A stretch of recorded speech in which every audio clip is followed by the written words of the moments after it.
Welcome to uBook channel. Read and listen to the greatest stories that mankind has ever told. From Iliad to COVID terror, and other famous classics. Enjoy the best world literatures throughout history.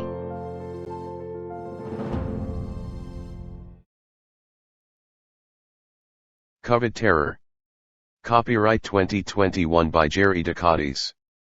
All rights reserved.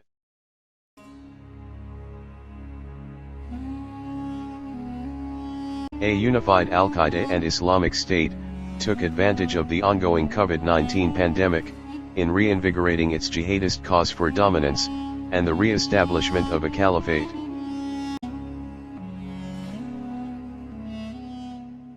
King of Jordan, Abdullah bin al-Hussein, said, "The world's Muslims have a critical role in global understanding. Our faith, like yours, commands mercy, peace and tolerance. It upholds, as yours does, the equal human dignity of every person, men and women, neighbors and strangers. The outlaws of Islam who deny these truths are vastly outnumbered by the ocean of believers, 1.6 billion Muslims worldwide. In fact, these terrorists have made the world's Muslims their greatest target. We will not allow them to hijack our faith."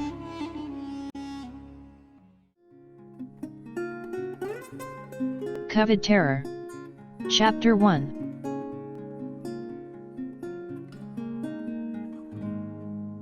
Philippine General Hospital, Manila, Philippines.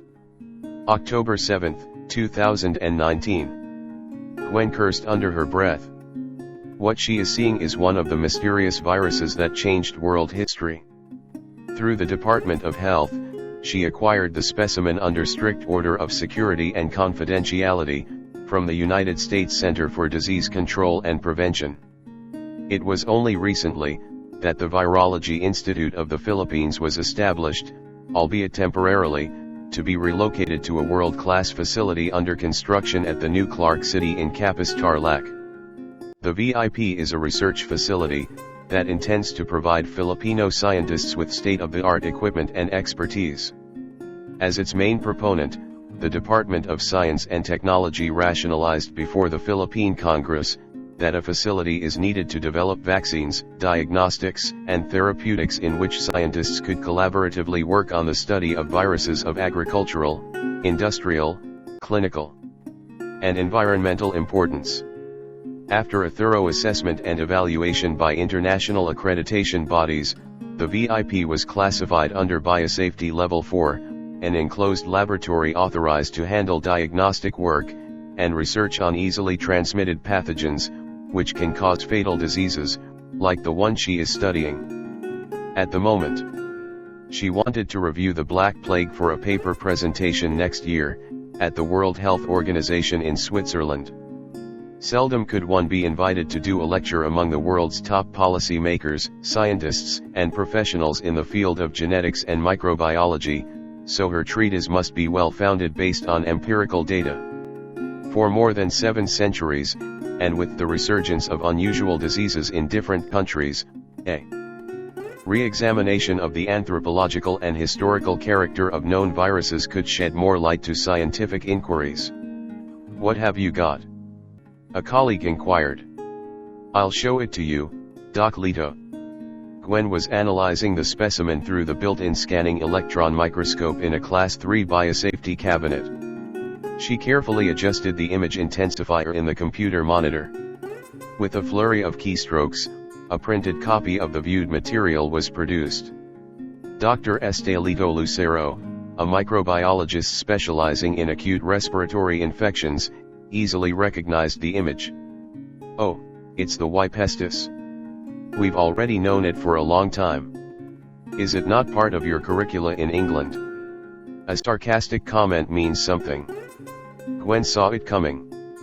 Obviously, no one would pay attention anymore to a medical phenomenon, which had passed through a complete cycle, that is, from outbreak, discovery and cure. Almost all students taking microbiology will encounter this bacterium and spout the conventional definition that Yersinia pestis is a gram-negative, non-motile, rod-shaped, Cocobacillus bacterium, with no spores. It is a facultative anaerobic organism that can infect humans via the Xenococcus p. Simply put, it is the pathogen which killed millions of people during the Middle Ages in Asia and Europe, due to migrating oriental rat fleas. An inference nearing insult to the place of her study in doctorate, is a way of putting wedge between her and other co-workers, oftentimes than not, resulting in animosity. I'm familiar with it. But I think there is something that still needs to be looked into. Some people are saying that Y. pestis has several strains and may even mutate into a hybrid type of bacterium. She tries to drive her point. But being young and considered to be inexperienced among peers is not that easy. Dr. Lucero can't be moved. Gwen, a lot of us had been studying for so many years all types of pathogens, one of which is the Y. pestis. So far, even at world-renowned laboratories, they still got the same result. Hundreds of scientists, including some Nobel laureates, have scrutinized in detail the Black Death plague in all angles and characteristics, and there is nothing more to it. Rolling the sheet tightly and tapping her shoulder with it, he put a serious tone. My advice, you better try to get your hands on conventional disease-causing germs. With your charm and credentials, soap companies might give you some commercial endorsements, and he left after tossing the paper to her table. Damn. She cursed again silently.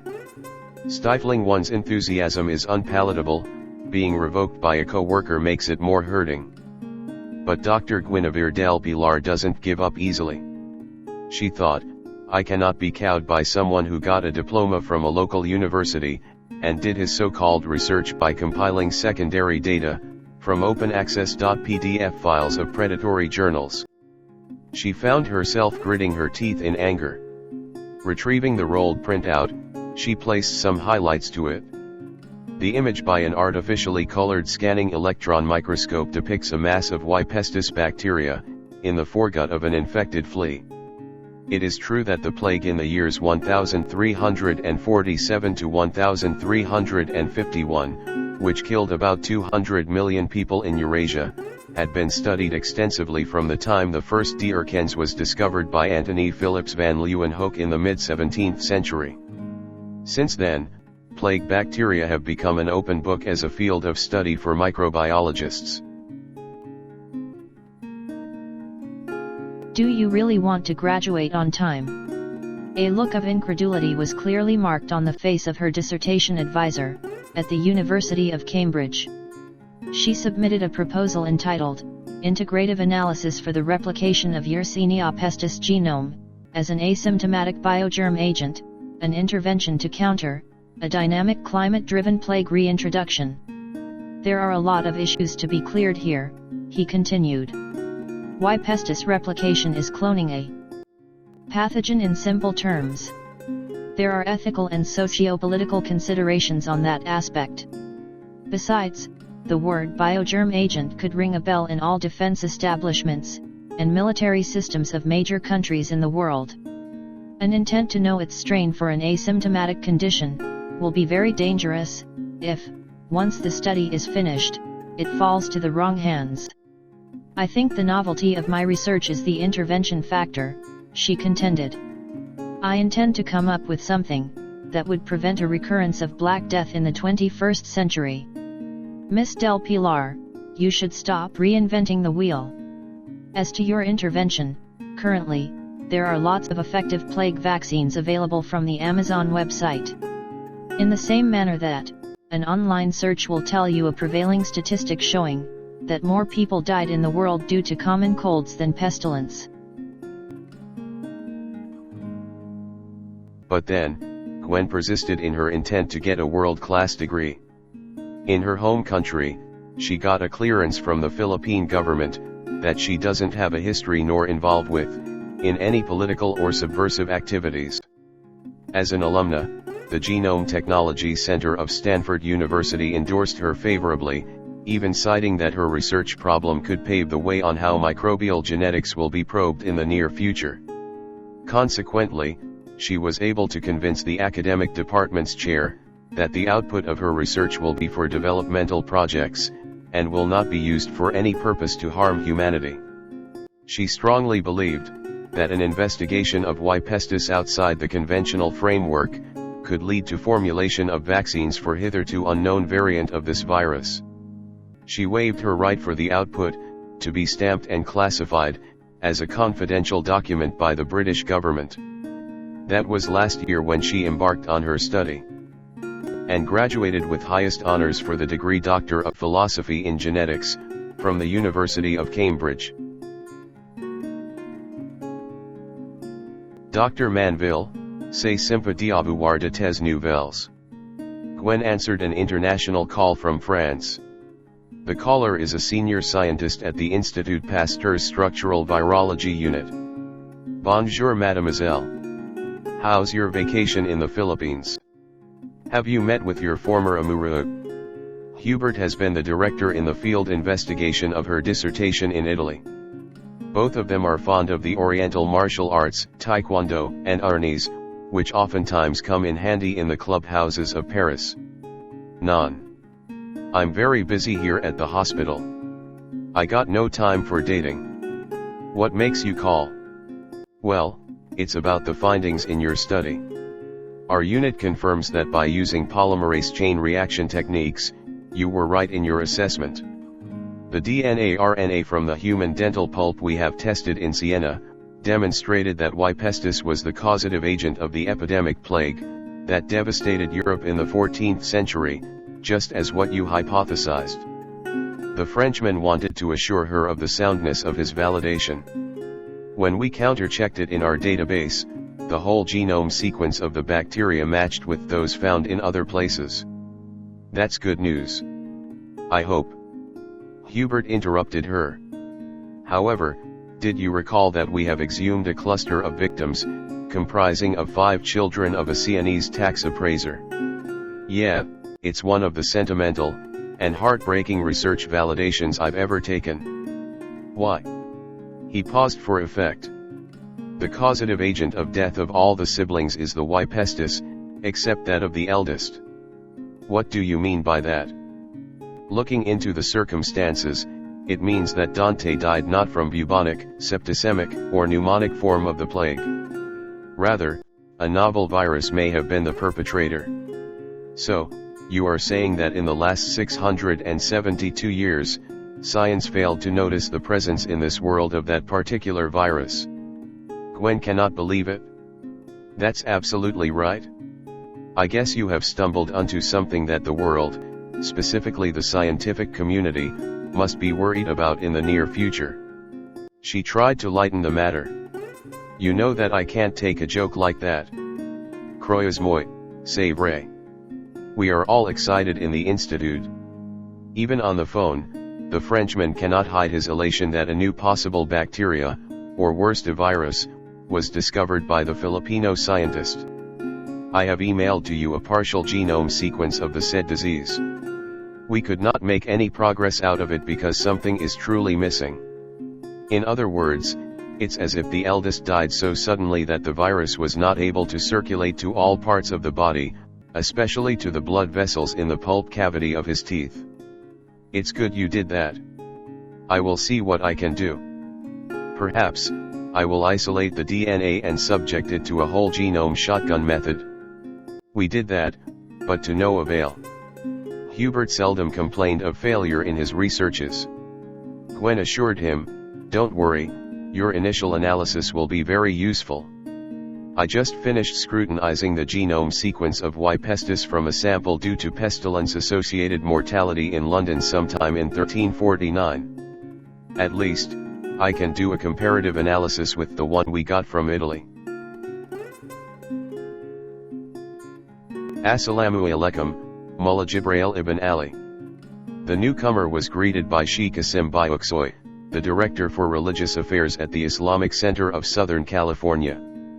It's been some months since the last time that he attended in Los Angeles the Al-Jumu'ah, the gathering together of Muslims a Friday afternoon. After he decided to visit the ICSC, Jibrail sent an email for an appointment with the staff of the center. He came not just for prayer, but also to propose something for the Islamic community. Wa alaikumus salam, Sheikh. He responded to the greeting. On vacation from his work overseas, Jibrail took the time to his newly found religion. The ICSC is a famous masjid and Islamic center in Los Angeles. His conversion to Islam was a consequence of experience and subsequent personal enlightenment. Like most of his contemporaries 16 years ago, he sought adventure as a young lieutenant in the army and joined the American invasion forces in Iraq, vowing to destroy the Iraqi weapons of mass destruction, and to end the dictatorial rule of Saddam Hussein. Al-Salam Alaikum, Waramat Allah, wa barakatuh. Sa'awaji Allah istishhad lakunani, sa'ankad arwa yiladi. A very thin elderly man pleaded to him to spare the lives of his family. Jibrail peered at the dusty room where he saw, huddled in one corner, 2 adult women and about 5 children. The building as well as the entire neighborhood is in darkness, the electricity power was cut off, amidst the incessant saturation bombing of coalition air forces. Escort them to safety, he commanded one of the sergeants. The officer and his company continued the house-to-house clearing operations, moving street by street. They discovered several arms caches hidden in schools, as well as a suspected insurgent training camp. The Battle of Karbala was fought to take control of the city from Fedayeen Saddam, a paramilitary organization, whose members were fanatically loyal to the Ba'athist government of the Iraqi dictator. Several casualties from coalition troops were incurred due to suicide attacks of these zealots. Operation Iraqi Freedom has been ongoing, which involved 130,000 Americans, 45,000 British, 2,000 Australian and 194 Polish soldiers along with their auxiliary units, support materiel, and war equipment. The US-led coalition commenced the invasion with an airstrike on March 20, 2003 to the presidential palace in Baghdad. It launched the next day an incursion into Basra province, from their massing point close to the Iraqi-Kuwaiti border. The main invasion army occupied the southern Iraq region, and engaged in bloody battles with the Iraqi armed forces, notably the Battle of Nasiriyah. To secure economic assets, special forces launched an amphibious assault from the Persian Gulf, to secure Basra and the surrounding petroleum fields. The massive airstrikes across the country, and against Iraqi command and control centers, threw the defending army into chaos and prevented an effective resistance. The main body of coalition forces continued their drive into the heart of Iraq, and met with little resistance. Most of the Iraqi military was quickly defeated, and the coalition occupied Baghdad on April 9. Iraqi President Saddam Hussein and the central leadership went into hiding, as the coalition forces completed the occupation of the country. As Jibrail passed by the holding area of Al-Hussein Hospital, he looked back as his name was called. The same elderly man gingerly stood up, and tried to keep pace with his stride. "Sir, the sergeant gave me your name. Thank you for saving my family." The army officer was surprised that the elder could speak English fluently. "We're here to fight your abusive leader. Just cooperate and your lives will be better." Jibrail quickened his walk towards the barracks. "Sir, when you go back to the States, please look for my brother. I wrote something to let him know what you did to us. He will be glad to learn that we are safe." The man extended to him a piece of paper and left. Back in his quarters, Jibrail asked a Peshmerga trooper to translate the Arabic text. "Wish him peace and extend your wisdom to the bearer of this message. He may be an infidel, but he saved our family from the expected atrocities of war, in our beloved city of Karbala." It turned out that the elder's brother is the influential leader of the largest Islamic community in the U.S. West Coast, Imam Umar Ellison, who was very friendly and highly respected intellectual of Islamic laws, dogmas, and practices. Afterwards, during home visits in between military trainings and foreign land missions, he would spend a time with the Imam, learning by heart the Quran, understanding the history of Islam, and practicing what Prophet Muhammad dictated to be a proper way of life for a Muslim. That was sunrise on October 24, 2017 at the slope of Mount Hollywood in Los Angeles Griffith Park, that Jibreel quietly made the intention to embrace Islam as his faith. Ashhadu an la ilaha illallah. While facing Mecca, he said these words with clarity of intention, firm faith and belief. Wa ashhadu anna Muhammad Rasulullah. He immediately took a shower at the nearest restroom to symbolically cleanse himself of his past life. A year later, he resolved to go for Hajj, the required pilgrimage to the city of Mecca. In front of Imam Umar and other witnesses of fellow Muslims, he repeated his declaration of faith. He signed his certificate of Islam with the name, Jibreel ibn Ali. Sheikh, I'd like to propose that we establish some form of counter-extremism measures. Jibreel gently brought out the issue. And why is that so? Asim countered, his jovial countenance cannot be mistaken for a learned religious leader. The recent violence in America being attributed to jihadist groups has become intolerable. Our community is being subjected to harassments, ridicule, and unwarranted discrimination, not just from ordinary folks, but even the top leadership of the land. I see your point, Mullah. But, in doing what you suggest, would it not create an undesirable reaction, from the government on one hand, and the fundamentalists on the other hand? Jibreel has been in this kind of intellectual joust. It's not easy to argue with a well-experienced Islamic jurist, who is very much qualified to issue a fatwa on a point of Sharia. Our brothers will realize its wisdom. Despite the words of world leaders to the contrary, ISIS never disappeared, and with the confusions and instability not just in the Middle East, but also in other continents, the Islamic State is poised for a renewed and more threatening resurgence. Allah, glorified is He, will guide us. The Sheikh stood up and faced on the direction of Mecca. He showed Jibreel an article posted by UNESCO in its website. It is not enough to counter violent extremism, we need to prevent it, and this calls for forms of soft power, to prevent a threat driven by distorted interpretations of culture, hatred, and ignorance. No one is born a violent extremist, they are made and fueled. Disarming the process of radicalization must begin with human rights and the rule of law, with dialogue across all boundary lines, by empowering all young women and men, and by starting as early as possible, on the benches of schools. In the last few weeks, Gwen has been absorbed in her study of DNA recovery and sequencing. In one of the recommendations in her dissertation, she emphasized that the mechanisms of pathogen evolution and adaptation for today's infectious diseases can be understood through a study of genomic data from ancient microbes.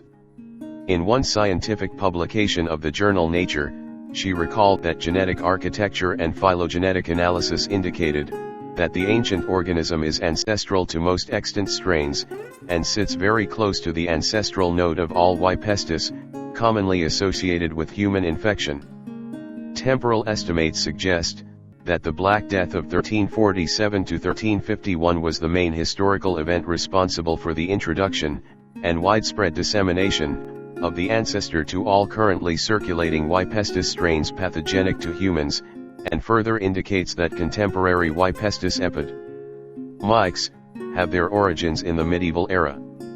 Hubert offers for any help that the Institute can extend. I sent you by courier the extracted specimen for an in-depth analysis of the dental pulp of the eldest Datura. It's in our standard container, and the digital security code is attached to the email. I guess you still knew how to deal with it.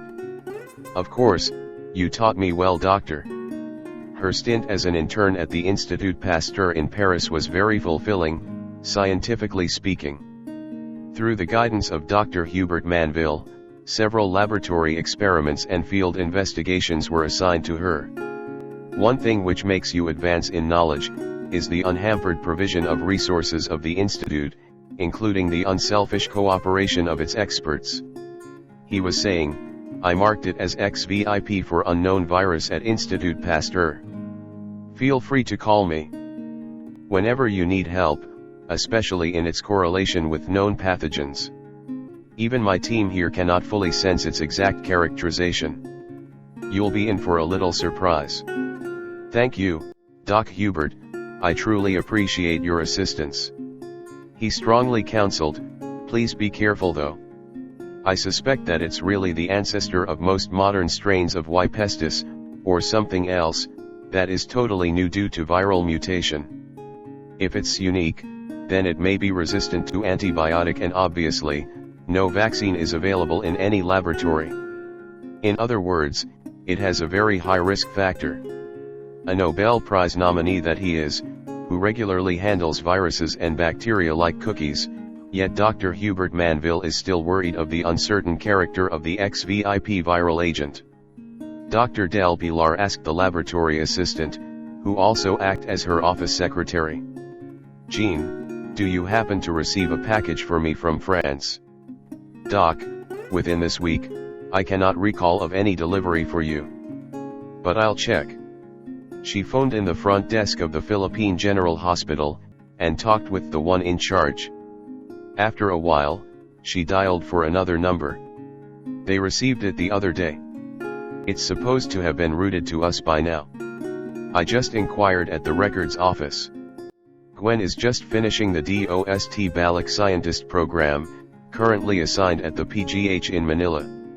This is a way of paying back, or return service, for the scholarship she availed in her masteral study in the United States. One of her notable accomplishments is the technical advisory, and expert formulation of the plan, that leads to the establishment and operation, as well as the approval for a regular budget from the government, of the Virology Institute of the Philippines. Once the VIP becomes fully operational in its permanent location, it will house several research centers. With this innovative project, Filipino scientists could access and utilize world-class equipment and facilities in experimentation and research validations. For instance, the Center for Emerging Infectious Disease, which she initially spearheads, show a lot of promise. It recently opened its door for expert volunteers, from the medical community, and other health professionals around the globe. Using her professional connections, it was able to form linkages with at least 3 major research centers, in the United States, France, and China. The door opened with a clinical staff carrying a sturdy PVC box, with an Air France logo and embossed with U+2623, the biohazard label indicating that the content is a biological material that carry a significant health risk. Kindly place it carefully in that stainless lab table, she instructed the staff where to put the package. The CEID unit is divided into 2 partitions, an office and the laboratory. She asked the laboratory technician to adjust the room temperature into the standard humidity, and make sure that the requisite safety precautionary measures are in place. The new scanning electron microscope, and its computer accessories were readied for operation. Other instruments that will be needed were in position and accessible. Jean, please check and record my vital signs. The laboratory assistant readily complied. This is a standard operating procedure, as mandated under WHO guidance on testing of bacteria or viruses. There's nothing unusual, doctor. That's what I hope. Can you help me with these apparels? She stepped inside the BSL-4 maximum containment laboratory, and was helped by Jean put on the positive pressure personnel suit, in preparation to handle the newly arrived specimen. The PPPS is a highly specialized, totally encapsulating, industrial protection garments worn only within the lab. You're ready for Mars, Doc Gwen, she heard her assistant spoke in awe. Indeed, there are many similarities between a scientist testing a virus, and an astronaut traversing the universe. It's not only in protective equipment due to the risk involved in the endeavor, but also on the idea that an unknown thing can be discovered. Bringing with her the package inside the laboratory, she ordered everyone to clear the area and move out. The main work area is a sealed and sterile space housing several state-of-the-art equipment, instruments, specimens, and materials, most of which are similar to what she utilized abroad. She had to testify before Congress for the necessity of these facilities, that cost about 2 billion pesos, roughly equivalent to $37.7 million US. Making sure that the holographic seal is intact, she jotted down the time on a notepad, and opened the box. As expected, it contained an aluminum container, with a battery-operated digital pad. Turning it on, she inputted the security code from her email, and the container opened with a snap. Embedded inside in a cushioned material is a metal canister, with the XVIP laser markings. This is a viral transport medium, the only authorized type of container for microorganisms, by the United Nations Model Regulations.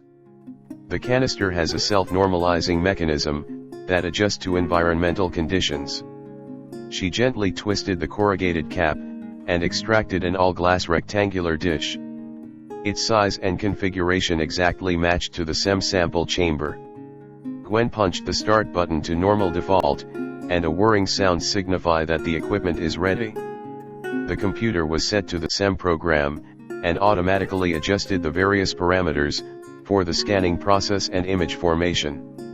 What she wanted to do here, is to see the exact characterizations, and other peculiarities of XVIP, that may explain its being unique to other known viruses. In her MacBook Air, she opened a copy of the complete genome sequence of Y. pestis medievalis strain from CDC. Next, she accessed from a recently downloaded email, a copy of the partial genome sequence of XVIP, which indicates several technical annotations done by Dr. Manaville's team. Thanks, IP, for easing my job. She acknowledged the work of the team from Institut Pasteur for the initial analysis. The XVIP is ready for testing and interpretation. She's really intent of knowing what this unknown virus is all about. Perhaps, she can help the world avert its potency, if ever it would become an infection to humans. For practicality, I cannot allow you to investigate the entire area. A lot of this so-called plague mass graves are already subterranean, and several high-rise buildings are located above ground. The Provincial Director of Health Services firmly rejected their request. They were atop the Torre del Monja in Siena, overlooking the Piazza del Campo and the majestic view of a 21st-century modernized city. Initially, the director was hesitant to entertain their request, to conduct a research on the cause of Black Death in Europe. The more that he made a strong stand when he read the title of her dissertation, saying that his government would not want to be a party to any incident in the future, regarding biogerm agents as weapons of mass destruction. We will make do with whatever parcel of land, containing some burial grounds that are relevant to our study. Hubert winked at Gwen, signaling that he will do the talking. It was only after a call from Italy's Minister of Health, a distinguished alumnus of University of Cambridge, that the director showed some sort of cooperation. Well, we can agree to that. The government official is not used of being cajoled. But next time, I will not allow you Brits of freely roaming around the city. You confine yourselves to your proud fairy tale island beyond the channel. The official was thinking that the researchers are British subjects. Obviously, the Sinese cannot get over yet with the Brexit affair, when the United Kingdom severed its ties with the European Union, gravely affecting the economy of member states like Italy. So, where do we start? Gwen finally asserted her presence. It's the completion of her doctorate degree that is at stake here.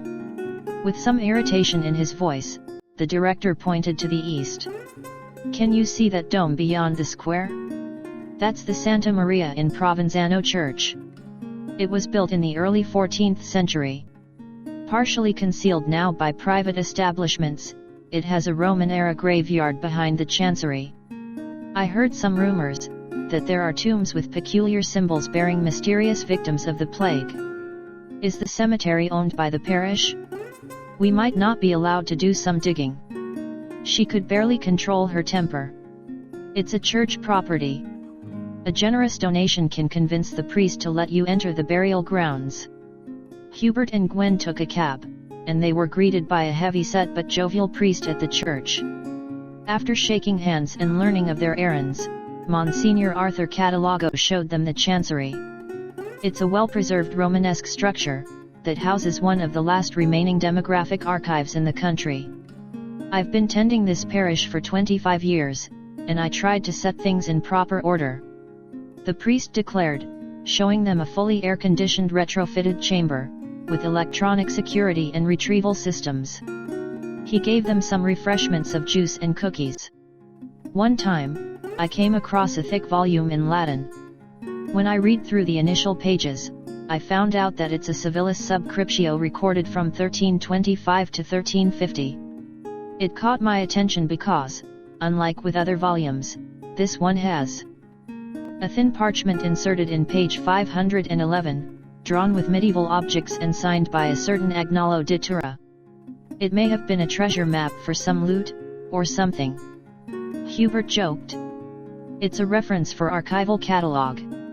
Monsignor Catalogo corrected the Frenchman. That particular page bore his name, and other basic information of his forebears.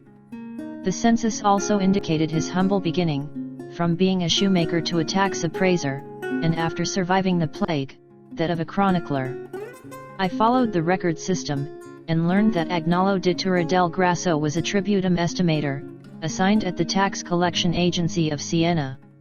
When the Black Death started to claim its victims in May of 1348, Agnolo's family was one of the firsts to succumb to the plague. So, what makes his family very special to you, compared to the rest of the victims? Gwen's curiosity was piqued. The priest seems to ignore her query. He led them outside, and they proceeded to an olden burial ground. Searching for a particular grave, they stopped in front a grassy depression, with 5 slabs of bricks neatly arranged perpendicularly. He showed them a captured image in his Android phone.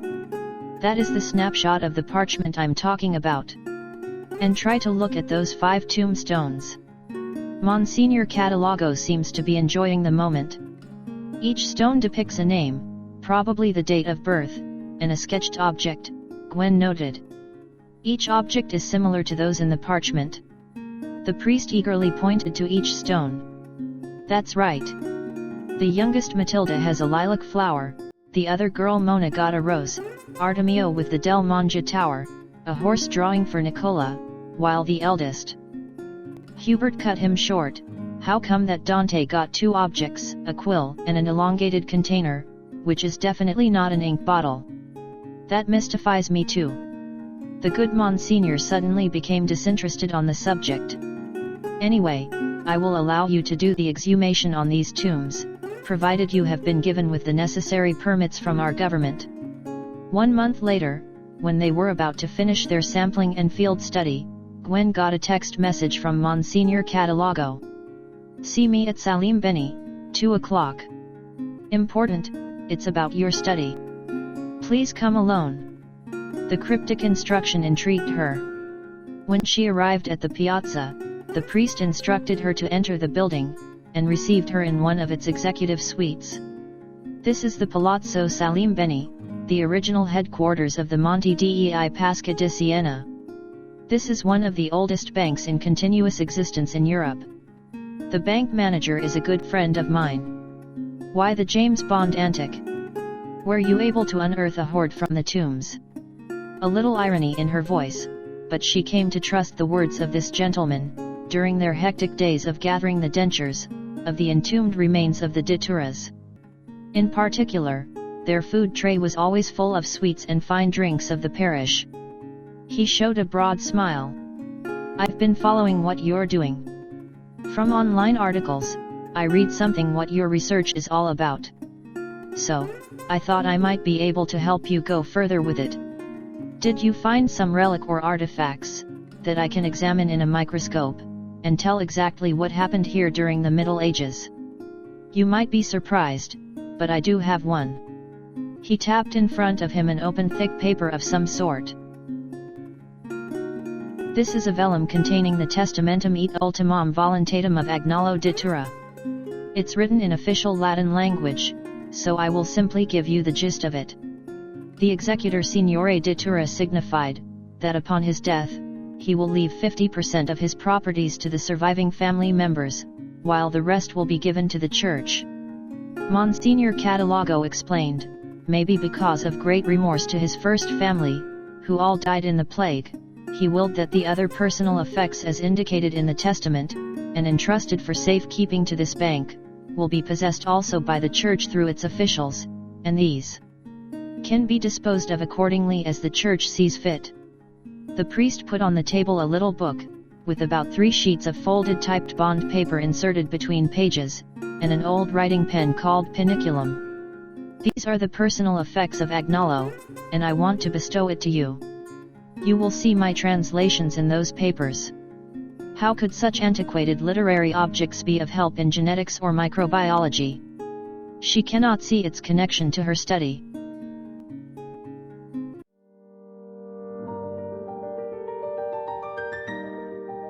Thank you for watching. Write in the comments section, for your request as to what book, usually from Project Gutenberg, you want us to feature in U-Book channel. Click like to boost the rating of U-Book channel, make a comment for us for the improvement of our services, and share this video to your friends, with the copyright intact. Please click subscribe, and hit the bell button to be notified of new uploads from U-Book channel.